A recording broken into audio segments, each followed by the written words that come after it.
Assalamualaikum warahmatullahi wabarakatuh.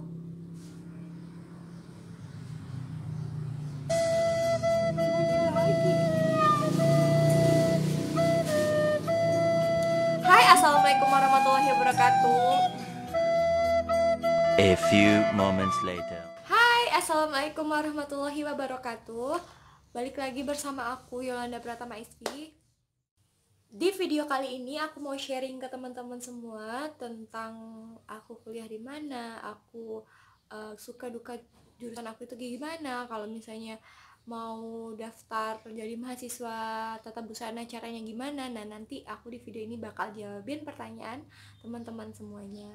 Happy watching! Sebelumnya aku mau memperkenalkan diri terlebih dahulu. Nama aku Yolanda Pratama Isfi. Aku berumur 22 tahun. Aku mahasiswa di Universitas Negeri Padang di Fakultas Pariwisata dan Perhotelan di jurusan Pendidikan Kesejahteraan Keluarga dengan konsentrasi dengan prodi Ilmu Kesejahteraan Keluarga dan dengan konsentrasi tata busana. Oke, jadi kemarin itu aku udah ngupload di Instagram aku question box tentang teman-teman yang nanya tentang pertanyaan-pertanyaan seputar kuliah, seputar jurusan tata busana. Jadi ya aku sebutnya jurusan tata busana aja karena biar teman-teman lebih mudah memahaminya. Jadi beberapa bulan terakhir itu banyak banget yang DM aku, Kak, cara masuknya gimana, Kak, pilih jurusannya apa, kayak gitu kan. Nah, jadi aku juga ngeliat di internet, juga ngeliat di YouTube itu sedikit banget informasi tentang jurusan aku ini. Jadi aku berpikiran bikin video ini agar teman-teman semuanya, agar adik-adik atau kakak-kakak yang lagi cari tahu tentang jurusan ini lebih bisa mendapatkan informasinya gitu. Pertanyaan yang pertama, Kak, dulu lulus jalur apa? Nah, kebetulan dulu aku lulus jalur SBMNPTN karena aku nggak lulus di SNMPTN gitu. Selanjutnya, Kak, tata busana itu S1 atau D3? Dia itu ada S1 dan ada S3. S1 dan D3-nya. Kalau misalnya teman-teman mau pilih dia kalau misalnya teman-teman mau yang S1-nya, teman-teman bisa milihnya dari SNMPTN, SBMNPTN, dan Mandiri yang pertama. Dan kalau misalnya teman-teman mau yang D3-nya itu teman-teman bisa milih di Mandiri yang terakhir. Bedanya S1 UNP dengan S1 yang lainnya, mungkin di tempat yang lain mungkin ada ya yang yang S1-nya itu non kependidikan, kayak misalnya di SD3, kayak misalnya di ISDI gitu, kayak gitu itu non kependidikan. Atau bisa juga kayak yang lebih bagus, yang bukannya lebih bagus sih, atau yang lainnya itu yang di swasta itu ada di Esmod, ada di Bunka dan yang lainnya gitu. Lanjut, Kak, gimana cara ambil S1-nya, Kak? Nah, yang tadi kalau misalnya teman-teman lulusnya di jalur aku udah pernah cobanya yang S1, yang SNMPTN dan SBMNPTN ya. Itu aku pilihnya jurusan IKK atau PKK. Nanti itu bakalan kita milihnya bisa awal bisa terakhir, maksudnya itu bisa langsung kita pilih atau nanti setelah kita lulus kayak gitu. Tergantung kebijakan kan, tiap tahun itu bisa ganti-ganti gitu ya, tapi pilihnya ya jurusan IKK-nya. Karena apa? Karena di UNP IKK tata busana itu belum memisahkan diri dari IKK kayak gitu, jadi masih di dalam jurusan IKK ini. Nah, selanjutnya, Kak, kalau masuk jurusan tata busana di UNP harus punya basic pandai menggambar lebih dulu. Enggak sih, karena apa? Karena di sini kita itu diajarin dari awal, dari nol kita diajarin dari bikin titik, garis, bidang, itu semua kita diajarin. Nanti kita akan belajar di unsur-unsur desain atau unsur dasar dan desain, unsur seni dan desain, kayak gitulah pokoknya. Karena setiap tahun itu namanya ganti-ganti tapi mirip-mirip gitu.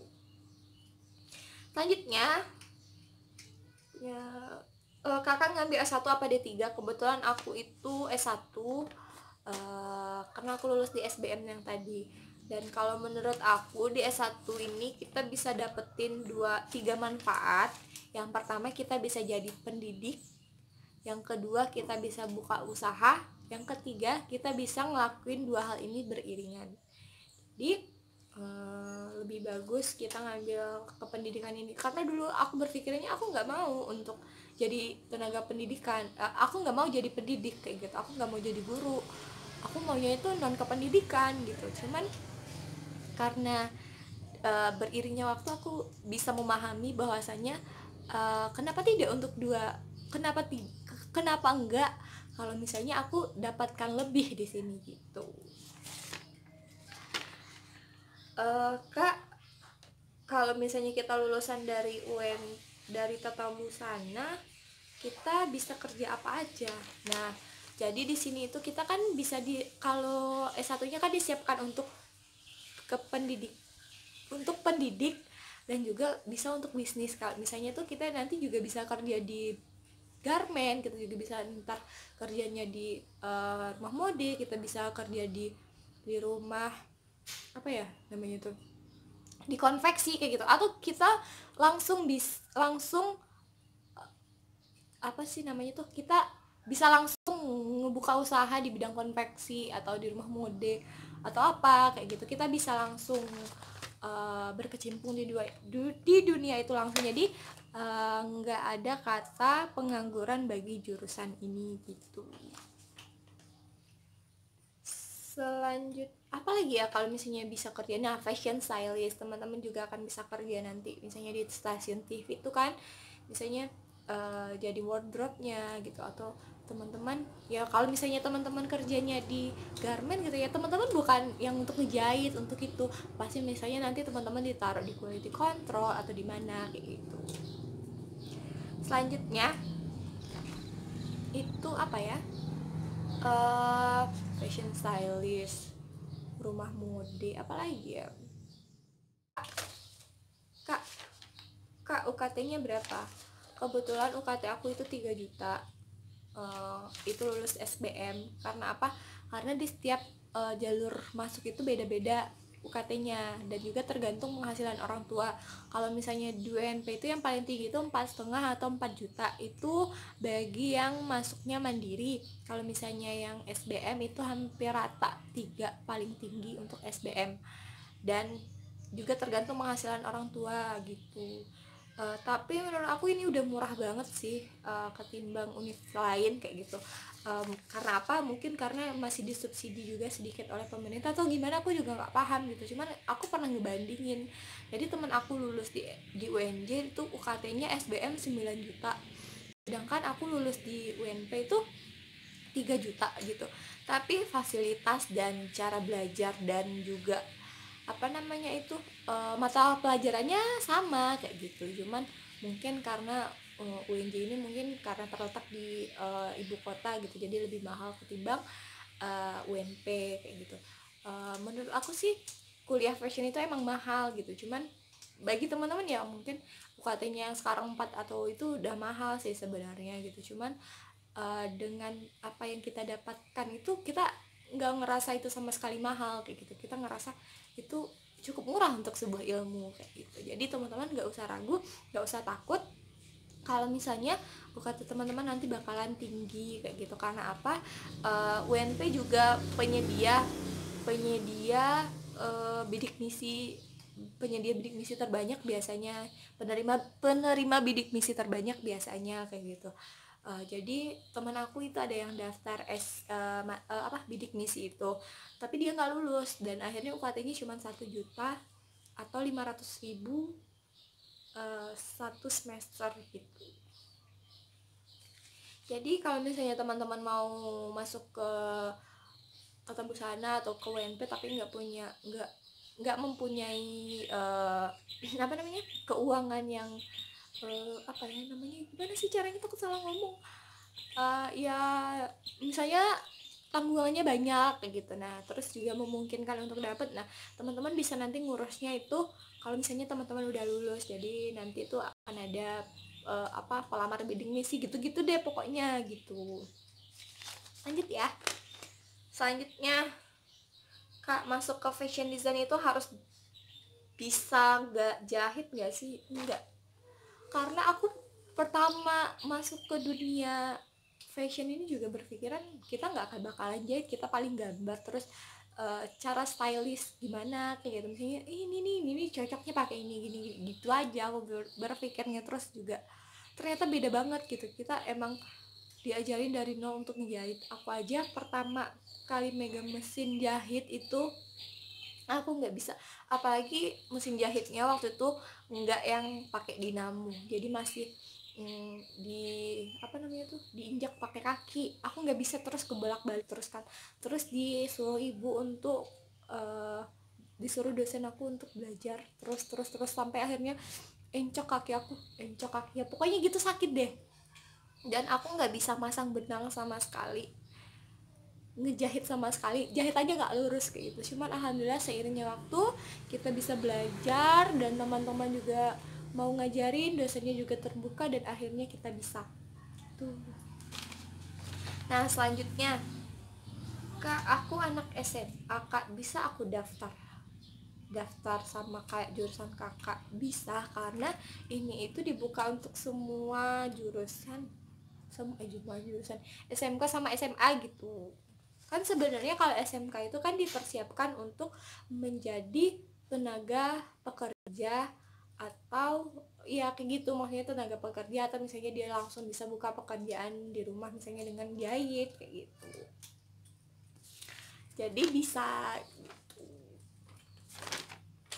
Selanjutnya, Kak Yola, susah nggak Kak di jurusan kakak itu? Pengen masuk jurusan itu Kak, tapi takut susah. Gimana ya, pasti setiap jurusan itu punya tingkat kesulitannya masing-masing kayak gitu. Belum tentu kan yang misalnya nih yang di sipil nih, misalnya di sipil bilang jurusan tata busana itu mudah, nggak bisa kayak gitu. Karena apa? Karena belum tentu yang di sipil ini bisa ngerjain hal-hal yang ada di jurusan tata busana ini, dan juga belum tentu anak busana ini bisa ngerjain apa-apa yang di sipil. Karena apa? Karena kita ini kuliah, kita pilih di mana kemampuan kita masing-masing, dan kemampuan kita tersebut berbeda-beda, tidak ada yang lebih bagus, tidak ada yang lebih sulit, semuanya sama. Tapi bagaimana cara kita untuk mencintai jurusan tersebut, menyenangi, sehingga kita tidak merasakan jurusan atau mata kuliah kita atau hal yang sedang kita geluti itu adalah sebuah beban kayak gitu. Jadi kita harus emang kayak kayak emang tulus, ikhlas kayak gitu, dan kita nggak akan berasa kebeban sama jurusan itu. Walaupun aku nggak tidur semalaman, aku matanya itu udah hitam, terus juga bawa banyak bawa barang ke kampus kayak gitu ya. Cuman itu adalah jati diri aku adalah seorang fashion, aku adalah seorang anak fashion kayak gitu. Jadi aku berusaha, aku mencintainya kayak gitu loh. Jadi kita nggak bakalan ngerasain jurusan itu membebani kita, dan kita bakal menyenangnya, otomatis kita tidak akan merasa terbebani. Ya gitulah pokoknya. Itu dulu ya teman-teman untuk part 1 ini. Nanti aku bakal bikin part 2 dan part 3 nya itu lebih mendalam lagi. Semoga video ini bisa bermanfaat bagi teman-teman semuanya.